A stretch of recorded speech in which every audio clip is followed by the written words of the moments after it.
इसमें कोई शक नहीं है कि कांग्रेस के बिना तेलंगाना का गठन कभी नहीं हो सकता था। कांग्रेस ही थी जिसने तेलंगाना को अलग राज्य बनाने का फैसला किया। कांग्रेस ने ही इसके लिए बिल तैयार किया और कांग्रेस पार्टी ने ही इसे लोकसभा और राज्यसभा में पास कराया। भाजपा ने तो, बीजेपी तो आखिरी दम तक राज्यसभा में इसका विरोध किया। टीडीपी ने भी लोकसभा में पूरी ताकत से इसका विरोध किया। वाईएसआरपी ने भी इसे रोकने में कोई कसर बाकी नहीं छोड़ी।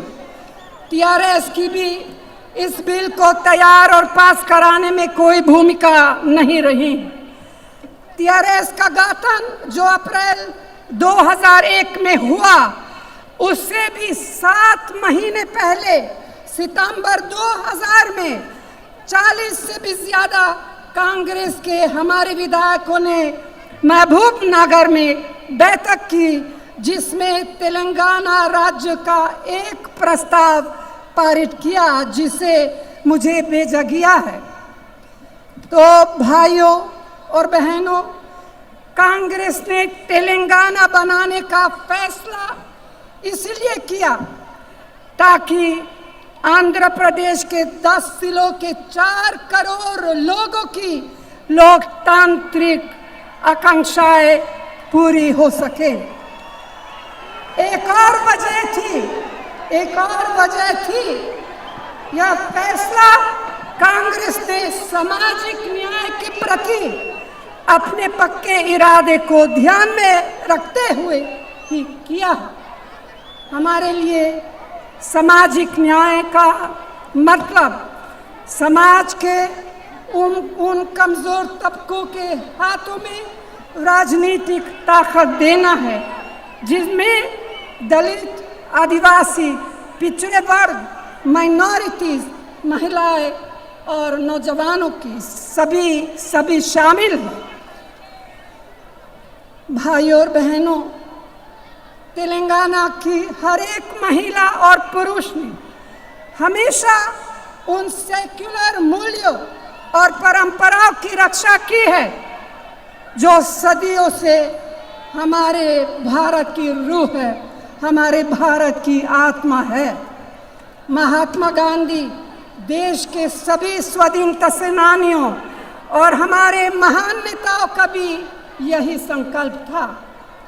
इन्हीं मूल्यों की रक्षा के लिए इंदिरा माँ और राजीव जी ने अपना जीवन दिया, अपना बलिदान दिया। आज यही सेक्युलर मूल्य आरएसएस और भाजपा की विचारधारा की वजह से खतरे में है। कांग्रेस पार्टी ने किसी भी जाति, धर्म और भाषा के आधार पर कभी भेदभाव नहीं किया, हमेशा सबको जोड़ने का काम किया है। जबकि भाजपा और उससे जुड़े हुए संगठन फिरका परस्ती, अलगाववादी और नफरत फैलाने की राजनीति करते हैं। टीडीपी ने भी आज उन सांप्रदायिक ताकतों को गले लगाया है। यह भी हो सकता है कि आने वाले समय में कुछ और पार्टियां सत्ता के लालच में भाजपा का दामन थाम सकती है। इसलिए आप सबको सावधान रहने की जरूरत है। उनके बहकावे में बिल्कुल नहीं आना चाहिए। जिस तरह हमारी यूपीए सरकार ने अपने 10 सालों के दौरान समाज के सभी वर्गों और क्षेत्रों के विकास के लिए संघर्ष किया है, क्रांतिकारी योजनाएं और कार्यक्रम लागू किया है, एक नागरिक की जरूरतों को ध्यान में रख उन्हें कानूनी अधिकार दिया है। इसके बारे में अब तो खुद जानते हैं, इसीलिए मैं उन्हें दोहराना नहीं चाहती हूँ। लेकिन उसी तरह हम आगे भी पूरे देश और तेलंगाना के लिए यह संघर्ष जारी रखेंगे। ये मेरा संकल्प है, ये मेरा वादा है। हमने हमारी यूपीए सरकार की तरफ से तेलंगाना के विकास के लिए कई बड़े बड़े वादे किए हैं। हमने 4000 मेगावाट का पावर प्लांट लगाने का वादा किया है, जो देश के सबसे बड़े पावर प्लांट में से एक होगा। तेलंगाना के पिछड़े क्षेत्रों के विकास के लिए 10 वर्षों तक टैक्स में छूट देने का वादा है। हमने यह भी सुनिश्चित किया है कि हैदराबाद से मिलने वाला रेवेन्यू तेलंगाना राज्य को मिले। हम उम्मीद करते हैं कि आने वाले समय में प्रणहिता चेबला और पालमूरू